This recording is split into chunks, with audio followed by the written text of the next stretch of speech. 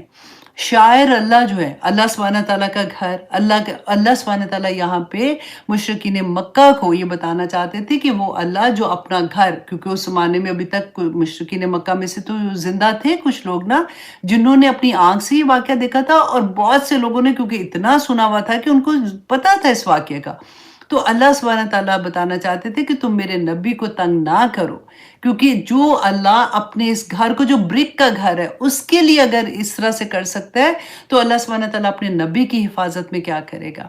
تو یہ بہت بڑا میسج ہے ہم لوگوں کے لیے بھی کہ اللہ سبحانہ تعالیٰ ہم سب کو اپنی حفاظتوں میں رکھے، کہ ہمیں جب یہ چیز کا احساس ہو جائے کہ اللہ پہ جب ٹرسٹ کرتے ہیں تو اللہ سبحانہ تعالیٰ کبھی بندے کو ایسے نہیں چھوڑ سکتا۔ اللہ کے بندے بن کے بس رہنا چاہیے، اللہ کا بندہ بن جائیں تو اس کے بعد تو کوئی معاملہ ہی نہیں نہ رہتا۔ چلیے تو اب انشاءاللہ اب سورۃ فیل کتنی دیر ہے؟ 53۔ ہاں اب یہ جلدی ختم ہو جائے گی کیونکہ یہ سارا واقعہ وہی ہے جو سورۃ فیل میں ہم اس پوری سٹوری میں پڑھ چکے۔ اعوذ باللہ من الشیطان الرجیم، بسم اللہ الرحمن الرحیم۔ الم تری کیف فعل ربک باصحاب الفیل۔ اب یہاں پہ آپ دیکھیے کہ کیا نہیں تارا دیکھا۔ اب دیکھیے یہاں پہ عربی زبان میں دو لفظ استعمال ہوتے ہیں دیکھنے کے لیے، ایک ہوتا ہے ناظرہ، نظر، آنکھ سے دیکھنا، تارا کہتے ہیں کہ دل کی آنکھ سے، جس کو بصیرت کہتے ہیں نا، وہ ہے۔ اب دیکھیے وہ لفظوں کی پلیسمنٹ اتنی، ہم جب ترجمہ پڑھیں گے تو ہم تو سیدھا سیدھا پڑھ جاتے ہیں نا، ہاں کیا تم نے نہیں دیکھا، تو ہم آنکھ سے دیکھنے والی چیز ہی سمجھ رہے ہوتے ہیں۔ یہاں پہ اللہ سبحانہ تعالیٰ نے تارا کا لفظ استعمال کیا، یہ مدارے ہے کہ کیا تم نے بصیرت سے، مطلب نہیں دیکھا، اپنے دل کی آنکھ سے نہیں دیکھا۔ کیفا، کیفا آتا ہے حیرت کے لیے، جیسے تعجب کے لیے نہیں استعمال ہوتا، کہ اللہ سبحانہ تعالیٰ تعجب سے کہتے ہیں کہ کیا تمہیں تو پتا ہے، تم لوگوں نے کیا نہیں دیکھا۔ فعالا جو کیا، اچھا فعالا بھی آپ دیکھیے کہ قرآن پاک میں دو ورڈ استعمال ہوتے ہیں، ایک ہوتا ہے فعالا اور ایک ہوتا ہے عملا، ایک ہی میننگ ہے، ٹھیک ہے۔ عملا جو ہے نا وہ اگر ہمارے لیے انسانوں کے لیے استعمال ہوتا ہے کہ کوئی کام کرنے کے لیے استعمال ہوتا ہے، فعالا جو ہے نا اس کا مطلب ہوتا ہے ایفرٹ لیس۔ یہ اللہ سبحانہ، جیسے ہم نے پڑھا تھا فعال لما یرید، کہ اللہ سبحانہ تعالیٰ جو چاہتے ہیں وہ کرتے ہیں، تو ایفرٹ لیس جو کام ہوتا ہے نا اس کو فعالا کہتے ہیں۔ تو اللہ سبحانہ تعالیٰ نے یہاں پہ دیکھے تارا اور یہاں پہ فعالا، کہ تیرے رب نے ایفرٹ، اللہ سبحانہ تعالیٰ کو اتنی ہیوج آرمی کو ختم کرنے میں کوئی ایفرٹ نہیں لگی. تو اللہ سبحانہ تعالیٰ پہ جب ہم ٹرسٹ کرتے ہیں، ہمیں لگتا ہے کہ یہ میرے پہ اتنی بڑی مشکل ہے، پہاڑ جتنی مشکل ہے، میرے لیے پہاڑ جتنی مشکل ہے نا. آپ دیکھیں جس کے سے دعا کر رہے ہیں اس کے لیے تو کوئی مشکل نہیں ہے. تو اس لیے اللہ سبحانہ تعالیٰ سے پورے یقین کے ساتھ دعا کیا کریں.